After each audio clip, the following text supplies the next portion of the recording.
Once again welcome to the movie lab. ఈ పండగకి release అయిన గేమ్ చేంజర్, డాకు మహారాజ్, సంక్రాంతికి వస్తున్న మూవీస్ రివ్యూస్ అయితే సక్సెస్ఫుల్గా మన ఛానల్లో పెట్టేశాం కదా అనుకునే లోపు డిజ్నీ ప్లస్ హాట్‌స్టార్‌లో నజీరియా లీడ్ రోల్‌లో యాక్ట్ చేసిన 'సూక్ష్మదయిని' మూవీ అయితే కనిపించింది. ఈ మూవీ ఎప్పుడు రిలీజ్ అయిందిరా బాబు అని మన గూగుల్ తల్లిని అడిగితే 2024లో నవంబర్ 22న మలయాళంలో రిలీజ్ అయ్యి సూపర్ హిట్గా నిలిచి ఇప్పుడు డిజ్నీ ప్లస్ హాట్‌స్టార్‌లో స్ట్రీమింగ్ అయితే అవుతుందిరా ఈ స్మాలోడా అని చెప్పింది మన గూగుల్ తల్లి.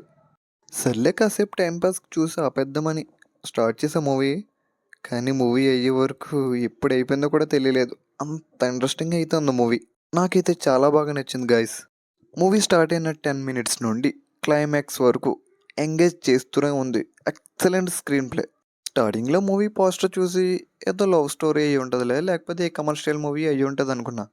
బట్ సినిమా చూసాక అర్థమైంది ఇది ఒక థ్రిల్లింగ్ మూవీ అని. యాక్చువల్గా సూక్ష్మదర్శిని అంటే మైక్రోస్కోప్ అని మీనింగ్. ఈ స్టోరీకి తగ్గట్టు కరెక్ట్గా అయితే సెట్ అయింది టైటిల్. ఈ మూవీ మెయిన్ లీడ్ రోల్లో హీరోయిన్ నజీరియా అండ్ జోసెఫ్ ప్లే చేశారు. చాలా అంటే చాలా బాగా చేశారు. టూ గుడ్ ఉంది పర్ఫార్మెన్స్ ఈ మూవీలో. మూవీ 70% ఈ టూ క్యారెక్టర్స్ చుట్టూనే తిరుగుతుంది. యాక్చువల్గా మలయాళం మూవీస్ కొంచెం స్లో పేస్లో వెళ్తూ ఉండే, బట్ ఈ మూవీ అలా కాదు. ఎంగేజ్ చేస్తూనే ఉంది స్టార్టింగ్ నుంచి ఎండింగ్ వరకు. ఇంకా మూవీలో ఇంకో ప్లస్ పాయింట్ వచ్చేసి బీజిఎం. మూవీ స్టోరీ తగ్గట్టు చాలా ఎంగేజింగ్గా ప్లే చేశారు బీజిఎం మొత్తం. చాలా నీట్గా కంపోజ్ చేశారు. మూవీలో ఒక సాంగ్ కూడా ఉండదు. మేబీ అదొక ప్లస్ పాయింట్ అనుకోవాలి, సాంగ్స్ లేకపోవడం.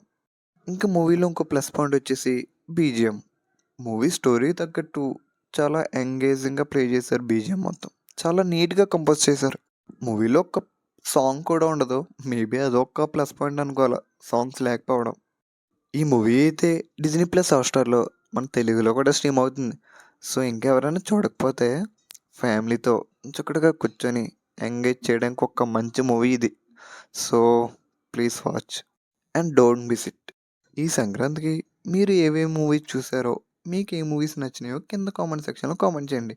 ఇంకా మన ఛానల్ ఎవరైనా సబ్స్క్రైబ్ చేయకపోతే ప్లీజ్ సబ్స్క్రైబ్ చేయండి అండ్ లైక్ చేయండి.